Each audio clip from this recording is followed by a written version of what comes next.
Chapter 571 to 572.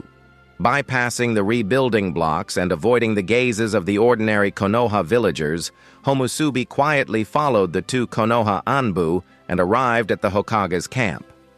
Since the Hokage building is still under construction, a temporary camp of makeshift tents has been created where different departments that were located within the Hokage building are functioning. As Homusubi followed the two Anbu towards the main tent, the shinobi who were guarding the Hokage camp saw her, and upon realizing her identity as a member of a Matsukami, all of them were taken aback, then immediately nodded towards her respectfully, showing signs of respect and appreciation as if a Matsukami was never once declared to be a terrorist organization. Homusubi maintained her cold and arrogant persona and silently followed the two Konoha Anbu all the way. While passing through one of the tents, she was able to hear noisy discussion. "No, your analysis is wrong, right, Nara-san? What is your opinion on this?" "I wouldn't exactly it is wrong, rather incomplete. But this level of Doton Jutsu is simply unstoppable." "You are being too pessimistic, Shimura-san, and Sarutobi-sama. Please do not underestimate the destruction bugs of the Aburami clan." Such discussions reached Homusubi's ears as she made her way towards the main tent in the camp. Upon listening to their discussion and arguments, Tsukihi, under her Homusubi mask, smiled slightly and shook her head. She is no stranger to such argument, as she too has participated in such sessions quite a few times, albeit as Hyuga Kuroto, not as Uchiha Tsukihi. These discussions are carried out in almost all the departments of the Konoha military force, including the Anbu, police force, sealing class, intelligence class, medical class, censor class, as well as various clans of Konoha village. As for the content of the discussion, the content of the discussions is generally the intelligence analysis of the friend and foe alike, including their jutsu, appearance, individuality, specialization, intrigues, etc., and deployment of corresponding countermeasures. Since the current friend and foe Konoha village is dealing with is the Amatsukami organization and Akatsuki organization respectively, so the members of these two organizations, as well as the various abilities and jutsu they used in the battle a few nights ago, have become the center of the discussion. When Kuroto attended a similar meeting organized by the Anbu department a few days ago, he vaguely disclosed Nagato and Obito's various rinnegan and Mangekyu Sharingan abilities from the perspective of an onlooker, and because he is a member of the Hyuga clan with the Byakugan. His input was given extreme importance, and immediately a team consisting of various experienced shinobi was also established for analyzing those abilities one by one in order to create countermeasures accordingly. At the same time, Atsukihi also knows that a similar discussion is also taking place at the medical camp, because Nagato didn't bother to retrieve the Shirado after its defeat in the Konoha refugee shelter, so Konoha was able to keep it to carry out an analysis, and for the past few days, a team headed by Tsunade Haim has been carrying out a thorough autopsy of the corpse of Shirado. Although the corpse of Shirado was damaged brutally because of the effect of Shinra Tensei, it was the only corpse Pain Rikudo Konoha managed to capture. Therefore, its value is obviously very high. The Black Chakra receivers, about which Kuroto had already given his input, has now become the focus of research of Konoha's scientific and medical department, with everyone trying to figure out what exactly that thing is and how to counter or replicate its power. And doing such an intelligence analysis, autopsy, and experiments is nothing strange for Konoha village. This is a great shinobi village. And intelligence gathering, analysis, and developing respective countermeasures is akin to an instinct for the great shinobi villages after all. In a battle between shinobi, as long as the difference in strength and skills is not too large, then the difference in intelligence plays the most important role and becomes the deciding factor of how the battle plays out and in whose favor does it play out.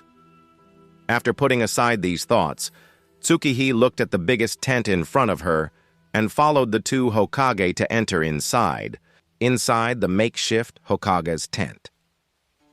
As Homusubi entered the tent, The first person she saw was none other than the Sandaime Hokage of Konoha, Sarutobi Hiruzen, who was quietly sitting on the sofa, with the tobacco pipe in his mouth and a pensive expression on his face. Standing beside the Sandaime Hokage was the captain of the Anbu department, and Utatane Koharu too was present in the tent, sitting on the sofa on the side with a serious expression. After the two Anbu who escorted Homusubi to the Hokage's tent withdrew, Sandaime looked at the person standing in front of him disguised as Homusubi of the Amatsukami and asked, "Can you please take off that mask of yours?"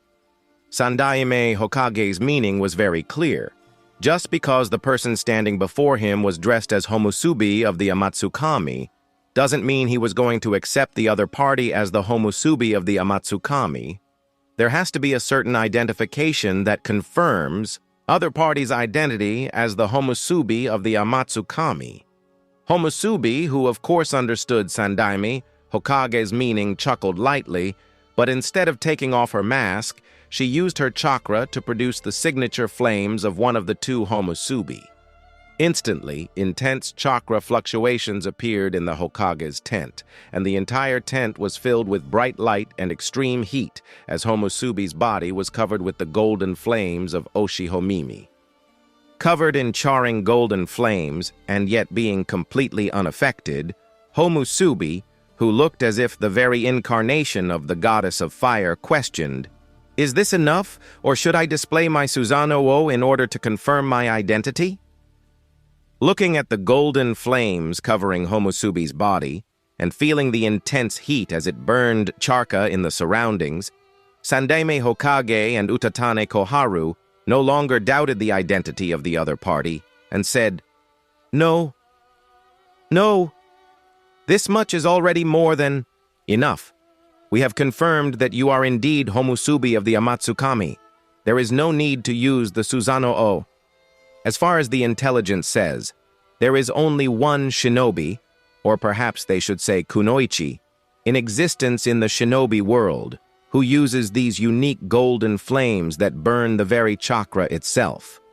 So the fact that the person standing before them was able to use these golden flames that burned their chakra too implies that the other party is indeed Homusubi. At the same time, they also understood that no matter what they say or try to reason with, the other party is not going to remove her mask, so they did not insist on it either, because it might leave a foul taste in the mouth of the other party, and that would be bad for Konoha if they want to work with Amatsukami in the future.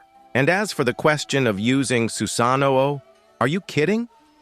Who wants to see such a thing here? Sandaime Hokage was already more than satisfied with just witnessing the golden flames of Oshihomimi in person. There was no need to see Susanoo too. With the matter of identification out of the way, Sandaime beckoned Homusubi to sit on the sofa. "Please have a seat." Homusubi nodded, and after extinguishing the golden flames of Oshihomimi, then she took the seat on the sofa offered to her by the Sandaime Hokage, and stated in a flat tone, "Konohagakure's Sandaime Hokage, Sarutobi Hiruzen Dono. Let's directly get down to the business. I am here to collect the payment that was promised to the Amatsukami a few nights ago. The payment mentioned by Homusubi is obviously the verbal agreement that Sandaime Hokage made to Amatsukami on the night the Akatsuki organization attacked the village. At that time, Yama, as the leader of the Amatsukami, offered a price for rescuing each individual that was present at that valley on that night. Saving a Kage was worth 20 million ryo each. Saving a Jinchuriki was worth 15 million ryo each. And saving a Jonin was worth 10 million ryo each. And just as Yama stated back then, he did consider it quite deeply before offering the appropriate prices for the lives of shinobi of each category. In the bingo book of the black market, or of any shinobi village per se, a Jonin-level shinobi of any of the great shinobi villages is generally worth higher than 10 million ryo. Whereas some Jonin like Kuroto, Asuma, Kakashi, and Shisui is worth as high as 30 million ryo to more than 50 million ryo. As such, 10 million is not that unreasonable. The price of jinchuriki need not be said, as they are weapons of war and are worth very high, so 15 million ryo is more than acceptable. As for the kages, the bingo book of the black market has no bounty or price for the heads of kages of the 5 great shinobi villages.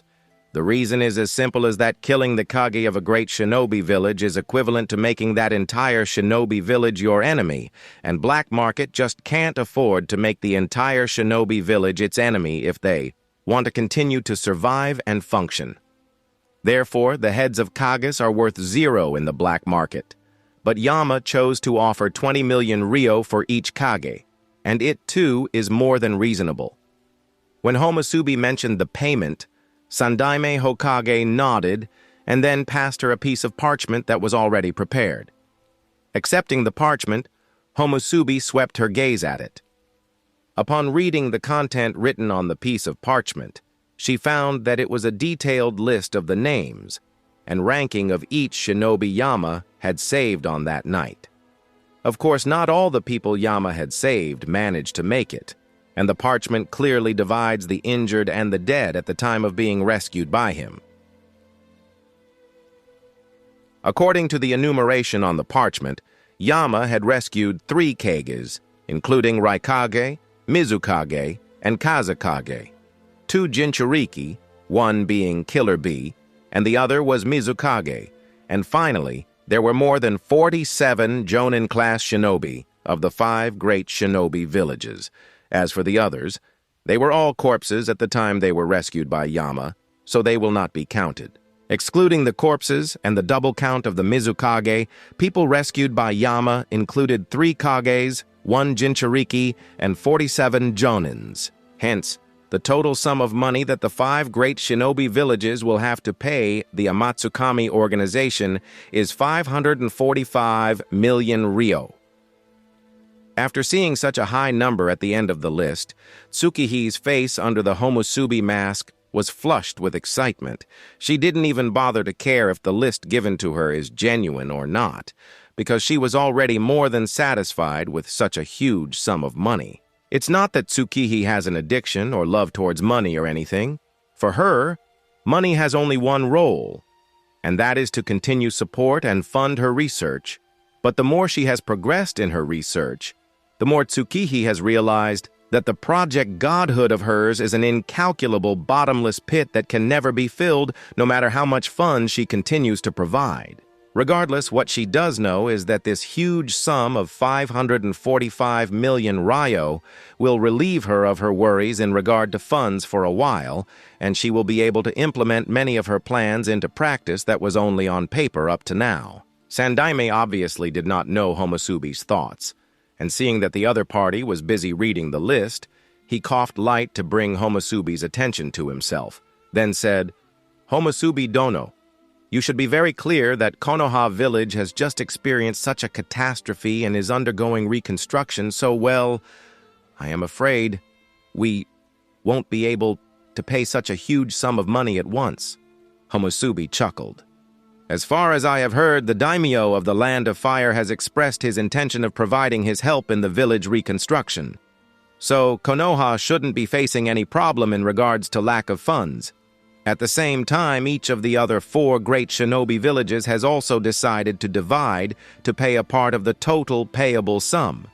Is that correct, Sandaime Hokage, Sarutobi Hiruzen Dono? Because Yagura and Pakura are both her subordinates, so Homusubi is fairly clear about the exact contents that were discussed in the secret 5 Kage conference that took place just before the other 4 Kage left Konoha. One of the important points discussed in the meeting was that each of the 5 great shinobi villages will pay 1/5 of the amount to be paid to the Amatsukami organization. There were 2 reasons for such an agreement. First, Konoha was truly hit hard a few nights ago, so it wouldn't be justified for Konoha village alone to pay such a high sum of money, and second is that their pride and dignity as a great shinobi village didn't allow them to let Konoha pay the entire sum. Since Homusubi was fully aware of these details, this is also the only reason why she did not wait too long and came to collect the payment. After all, the amount of 545 million when divided into 5 equal parts is only about 109 million ryo per village, and this is not too much for Konoha, especially when the daimyo of the Land of Fire is supporting Konoha's reconstruction, and the other shinobi villages are also providing assistance within their abilities. Sandaime frowned upon hearing Homusubi's response and said tentatively, "It seems that your Amatsukami organization is also cooperating with some of the shinobi villages." The contents of the 5 Kage conference that took place after the night of Akatsuki's raid are of very high-level confidentiality and only known to the 5 Kage and their 2 guards. And the fact that Homusubi is aware and mentioned such a matter of confidentiality quite casually must mean that Konoha is not the only village Amatsukami is in contact with, and whichever that village is, their level of trust in Amatsukami is quite high, considering the fact that even the contents of the 5 Kage conference were also relayed to Amatsukami by them. Homusubi was silent for a while, then stated in a non-committal tone, "That matter has nothing to do with why I am here, and I have nothing to say about it. You are free to assume whatever you wish to Sandaime Hokage Dono." Feeling that they were not going anywhere in such a way, Hiruzen and Koharu glanced at each other, then said, "You are right. The 5 great shinobi villages have indeed made an agreement to jointly pay the amount. But the thing is, other villages haven't yet sent their part of payment, and Konoha village alone won't be able to pay the entire sum at once." Homusubi saw the small actions of Sandaime and advisor Koharu and understood what they are trying to do. It's not that the village is unable to pay the entire amount at once, nor is it that they don't want to pay and cheat Amatsukami. They have every intention of paying, but they want to use this opportunity as an excuse to achieve some other goal. Well, that's what a politician is, I suppose. Thinking so in her heart, Homusubi bluntly stated, "Playing around won't lead us anywhere, Hokage Dono. If you have something to say, then I'd prefer if you say it directly. My time is precious, and I don't have the entire day to sit here and discuss the payment with you." Sandaime silently looked at Homusubi for a while, then said in a deep voice, "I wish to meet the leader of the Amatsukami organization, Yama, and talk about something in regard to the Akatsuki organization." Homusubi shook her head. "It's not the right time yet." Before Sandaime could speak anything, Elder Koharu, who was on the side, got up from the sofa and questioned, "What do you mean?" Homusubi phrased the right words in her mouth and said, "I know what you people want to do, but now is not the best time to eradicate Akatsuki organization. There are various other factors involved in this, and I don't have enough time to list them all one by one here." Of course, that's what Homusubi said outside, but internally she was thinking, all this is just a pretext. There is only one reason, and that is, I am just not strong enough to be to kill Nagato as of yet. Without the support of the giant Tenseigan chakra on the moon, Yama is not strong enough to overwhelm Nagato, but Yama can't risk using the chakra of the giant Tenseigan on the moon, as that might lead to Earth's destruction at the hands of those crazy Otsutsuki clansmen on the moon. The current Nagato has surpassed Yama's strength level, and unless Yama manages to combine his Tenseigan chakra mode with his Sage chakra mode, then there is no hope of winning against Nagato. So Yama wants to avoid fighting against Nagato for now. Sandaime asked with a solemn expression. "Many factors? I need to at least know what factors are involved." Homusubi pondered a little, then threw out the name of their worst nightmare. "Uchiha Madara." Sandaime Hokage was shocked and questioned, "You mean to say, the masked Uchiha of the Akatsuki who claims to be Uchiha Madara is really Uchiha Madara? Is that man still alive?" Homusubi stated in a serious tone, "Of course he is not. That masked Uchiha is not the real Uchiha Madara, but you can say that he is the successor of Uchiha Madara's will. As for the real Uchiha Madara, his threat still exists. I don't think I need to emphasize what that means, but I will say it clearly. Even Nagato, who has become so strong and has started to master the true power of those eyes, is far less dangerous compared to Uchiha Madara, so it would be in your best interest to not act rashly. What Homusubi has said is not the truth, but it's also not a lie. The reason he said so is to deliberately frighten Sandaime Hokage and make sure he doesn't make any careless move. After all, the fear of Uchiha Madara has been deeply etched into the hearts of senior management of Konoha, so using the deterrence of Uchiha Madara is the best choice to avoid unnecessary conflict with a Katsuki organization, for the time being at least. Homusubi's main focus at this moment is developing and improving the Chimera buds, and since the funds are about to be received, her research and Project Godhood can smoothly progress to the next stage. As such, Homusubi doesn't want to distract herself in non-important things to waste her time, because the time is what's most important for her.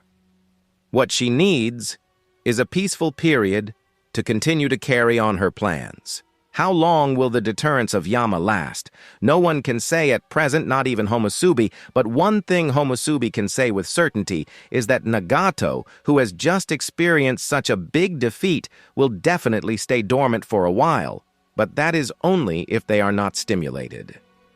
If the 5 great shinobi villages were to recklessly attack the Akatsuki organization, Nagato will definitely make his move, and if he moves, the situation will get out of control, which is not something Homusubi wishes to see.